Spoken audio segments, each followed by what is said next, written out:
छत्तीसगढ़ में 31 मार्च तक माओवाद को समाप्त करने का दावा पूरा हो चुका है लगभग, और 31 मार्च भी बीत चुका है। अब लगभग कुछ गिनती के माओवादी हैं जो बहुत छोटे कैडर के हैं, जो अभी भी वापस नहीं आए हैं, लेकिन जो बड़ी चुनौती थी सरकार के लिए वो सारे माओवादी लौट कर आ चुके हैं। लेकिन अभी भी बस्तर का जंगल सुरक्षित नहीं है। वजह यह है कि अभी भी माओवादियों के द्वारा अलग अलग स्थानों में डंप में दबाए गए मौत के सामान, जिसमें बारूद, असला बारूद और हथियार, जिसमें ऑटोमेटिक वेपन भी हैं, और इसके साथ ही साथ उनके संगठन को चलाने के लिए जो जरूरी सामग्री थी, जिसमें से कि पैसे या सोने, वो अभी भी बहुतायत में गड़े हुए हैं, जिसको लेकर लगातार अभियान चलाया जा रहा है। और समर्पित माओवादियों के द्वारा उनकी मदद से और उनके द्वारा चिन्हांकित किए जाने के बाद उन जगहों से सामानों को निकालने की कवायद भी की जा रही है। इसी पर नारायणपुर पुलिस को एक बड़ी सफलता मिली है, जिसमें उन्हें बहुत सारा पैसा, हथियार और बहुत सारी सामग्रियां माओवादियों की मिली है। क्या है पूरा मामला, इस पर विस्तार से बातचीत करते हैं। नमस्कार, मैं विकास तिवारी हूं और आप बस्तर टॉकीज देख रहे हैं। दरअसल जिस तरह से माओवादी वापस लौट कर आए, 4 दशक का ये पूरा माओवाद जो है ये ऐसे ही नहीं चला। इनका पूरा एक सिस्टम हुआ करता था। इनकी करोड़ों रुपए की लेवी वसूली थी। लेवी वसूली के साथ साथ भी उस संगठन को चलाने के लिए हथियार, दैनिक उपयोगी सामान, जिसमें वर्दी से लेकर खाद्य सामग्रियां और अलग अलग सामान जो जंगल में उनको सरवाइव करने के लिए मदद करती, वो सारे सामग्रियों की खरीद बिक्री होती थी। उसके डिपार्टमेंट होते थे, सप्लाई की टीम होती थी, जो अलग अलग दलम, अलग अलग एरिया कमेटी तक वो सामानों को पहुंचाने की जिम्मेदारी लेती थी। फिर ये जब सामान इनके तक पहुंचता था तो इन सामानों को इनके पास एक बड़ी चुनौती होती थी कि उसे सुरक्षित कहाँ रखा जाए। तब जंगल है और जंगल में किसी तरह का कोई लॉकर का सिस्टम या कोई ऐसा जगह तो है नहीं, माओवादियों के पास था नहीं, जहाँ पर वो अपने सामानों को सुरक्षित रखते। तो उन्होंने इसके लिए एक जुगाड़ पद्धति अपनाई, जिसका नाम डंप कर दिया गया। दरअसल बस्तर के अलग अलग इलाकों में माओवादियों ने फिर अपने सारे सामानों को डंप करके और सबको उसकी जिम्मेदारी दी गई। जिस माओवादी को जिम्मेदारी दी जाती थी वो अपने सामानों को डंप करता था, और जब समय पड़ता था तो माओवादियों के द्वारा उसे बाहर निकालकर उपयोग किया जाता था। अब माओवादी वापस आए, स्थिति ऐसी थी, लगातार ऑपरेशन चल रहे थे। हर किसी माओवादी जिसे भी वापस आना था वो आपस में बातचीत करके और एकजुट होकर बाहर निकलने लगे। तब समय नहीं था कि डंप को भी निकाल कर लाया जा सके। जितनी कोशिशें की गई, जितना हो सका, माओवादी अपने साथ डंप लेकर आ गए। वापस आने के बाद उनके द्वारा अभी भी लगातार ये जानकारी दी जा रही है, याद किया जा रहा है। और दूसरी बात यह है कि बस्तर का टेरेन भी बहुत हद तक बदलता जा रहा है। जिस कुतूल में मैं कभी गया था और माओवादी वहाँ बाजार में खुलेआम घुमा करते थे, उस कुतूल में जब मैं अभी गया तो रास्ते भर 130D जो नेशनल हाईवे तैयार किया जा रहा है उसके लिए बहुत सारे पेड़ काटे गए, और बहुतायत पे आदिवासियों के द्वारा भी अबुझमाड़ में पेंदा खेती के नाम पर बहुत सारे पेड़ काटे गए।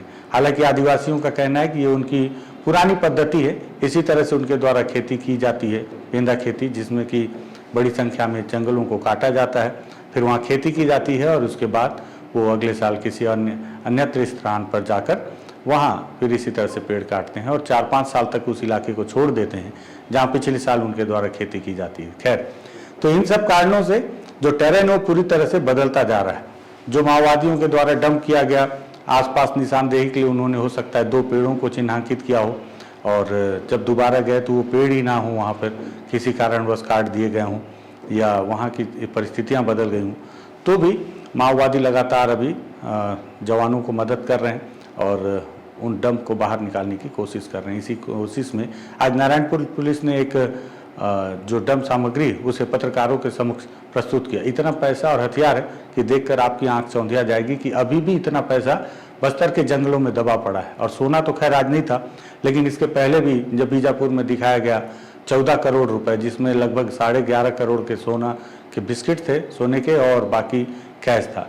तो आज नारायणपुर पुलिस ने जो सामग्रियां दिखाई, जो इस वक्त आप तस्वीरों में भी देख रहे हैं, इसमें 1,01,64,000 रुपए कैश है और साथ ही साथ कई हथियार भी हैं। क्या क्या सामान मिला उसको लेकर पुलिस ने जो जानकारी दी है, पुलिस ने बताया कि ये अब तक 2025 से 2026 के बीच कुल 270 हथियार केवल नारायणपुर जिले में ही मिला है। ये जानकारी नारायणपुर के जो पुलिस अधीक्षक हैं रॉबिन्सन गुरिया जी, उन्होंने दी है और ये बताया कि 1 करोड़ 1 लाख से अधिक का कैश मिला है। इस पूरे कार्रवाई में डीआरजी, एसटीएफ, आईटीबीपी और बीएसएफ इनकी सबकी संयुक्त भूमिका है। सभी ने मिलकर ये कोशिश की है जिससे उन्हें ये सफलता हासिल हुई है। क्या क्या सामान मिला है वो आप देख लें। सामान में जो पुलिस ने एक लिस्ट जारी किया है जिसमें उन्होंने बताया कि 3 AK-47 राइफल है, 3 SLR राइफल है, 2 303 राइफल है और एक 315 बोर राइफल है। AK-47 राइफल की 5 मैगजीन है। AK-47 राइफल के 113 नग जिंदा कारतूस हैं। SLR राइफल के जिंदा कारतूस हैं 182 नग। SLR राइफल की 13 मैगजीन है। इंसास राइफल का SLR राइफल के 13 मैगजीन है और इंसास राइफल का 1 नग मैगजीन है। 303 राइफल के 2 मैगजीन, 303 राइफल के 45 जिंदा कारतूस, 315 बोर राइफल के 1 मैगजीन और 315 बोर जो राइफल हैं उसके 41 नग जिंदा कारतूस है।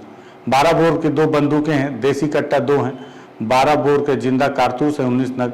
एक एयरगन है, 132 नग BGL सेल है, बैरल ग्रेनेड लॉन्चर जिसे कहा जाता था। इलेक्ट्रिक डेटोनेटर है 8 नग। कॉर्डेक्स वायर है 6 बंडल। मोटरोला सेट का जो वायरलेस सेट होता है वो 1 नग है और एक बाओफेंग कंपनी का वॉकी टॉकी है, ये 6 नग है। MSG कॉटेज हैं 12, BGL सेल हैं फिर 2 और BGL के कॉटेज हैं लगभग 14। सोरा ये कोई पदार्थ है जो कि लगभग 5 किलो है। व्हाइट पाउडर 3 किलो और radio cell 4 set, radio set जो होगा।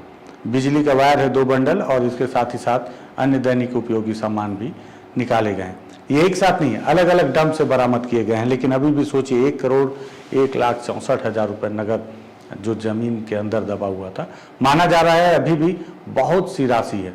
मैं आपको एक डिटेल्ड इस पर रिपोर्ट बनाऊंगा कि कितने की वसूली लगभग होती थी जो सुरक्षा बलों के पास लगभग लिखित में है और कहां कहां से वसूली माओवादी करते थे। इस पर आपको एक अलग से विधिवत रिपोर्ट बताऊंगा, लेकिन बता रहा हूं कि मामला करोड़ों का है और ऐसा नहीं है कि जो पैसे यहाँ डंप हैं वही है। हो सकता है ये भी कयास लगाए जा रहे हैं कि बहुत सारे पैसे बाहर भी इन्वेस्ट किए गए हैं, बाहरी लोगों के संपर्क में या फिर जो अर्बन नक्सल जिन्हें कहा जाता था उनके सहयोग से बहुत सारे पैसे। माओवादी उतने ही पैसे रखते थे जितना पैसा उन्हें संगठन संचालन करने के लिए आवश्यकता हो और उसके बाद के पैसे वो अपने आगामी रणनीति के तहत आने वाले समय में और पैसों की जरूरत पड़े उसको देखते हुए उन्होंने अलग अलग स्थानों पर संभवतः निवेश किया हुआ है।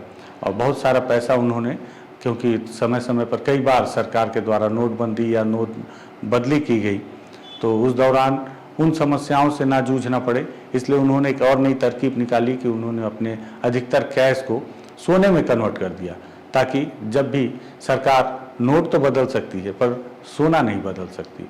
तो सोना है सदा के लिए, इस लाइन को याद रखते हुए उन्होंने, मुझे लगता है, इसे सोना में कन्वर्ट कर दिया कि जब भी जरूरत होगा इसे बेचकर वो नगद हासिल कर पाएंगे और अपने संगठन को आगे संचालित करने के लिए इन पैसों का इस्तेमाल कर सकते हैं। तो आज नारायणपुर पुलिस को हालांकि 31 मार्च बीत गया है, लेकिन उसके बावजूद बस्तर की जमीनें, मौत और बहुत सारा पैसा अभी भी उगल रही हैं। बीते दिनों नारायणपुर और कांकेर के सीमावर्ती इलाके में आपको याद होगा 4 जवान शहीद हो गए थे। वो जवान भी इसी तरह के डंप की तलाश में जंगलों की खाक छान रहे थे और लेकिन डंप के नीचे उन्हें इस तरह के कैश और हथियार न मिलते हुए सीधे मौत मिल गई। ये काफ़ी दुखद घटना थी। साथ ही साथ लेकिन बाकी के जवानों को सफलता मिली है, जिसको लेकर प्रेस कॉन्फ्रेंस आयोजित किया गया। आज इसको लेकर बस्तर आईजी सुंदरराज पी ने भी एक बयान जारी किया है। क्या कहा है सुनिए।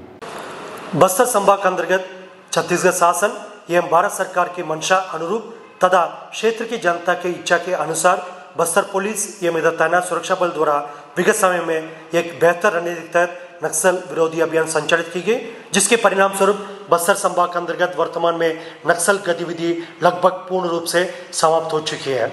इसके पश्चात विगत 1 महीने से बस्तर संभाग के अंतर्गत DRG, STF, Bastar fighters, cobra, CRPF, BSF, ITBP, SSB, Chhattisgarh arm police एवं अन्य तमाम सुरक्षा बल द्वारा पुनर्वासित माओवादी कैडर की पूछताछ से प्राप्त जानकारी तथा पुलिस के आसूचना तंत्र से प्राप्त जानकारी और क्षेत्र के जन सहयोग से लगातार माओवादियों का पुराना डंप एवं हाइडआउट को सर्च की जा रही है और डीमाइनिंग ऑपरेशन भी की जा रही है, जिसके परिणाम स्वरूप जिला नारायणपुर अंतर्गत विगत 1 महीने में माओवादियों के डंप से 1 करोड़ 1 लाख का नगद राशि, 3 AK-47 राइफल, 3 SLR राइफल एवं काफ़ी बड़ी मात्रा में आर्म्स अम्युनिशन एवं अन्य सामग्री बरामद की गई, जिसकी जानकारी आज जिला नारायणपुर मुख्यालय में पुलिस द्वारा मीडिया के माध्यम से क्षेत्र की जनता को अवगत कराया गया।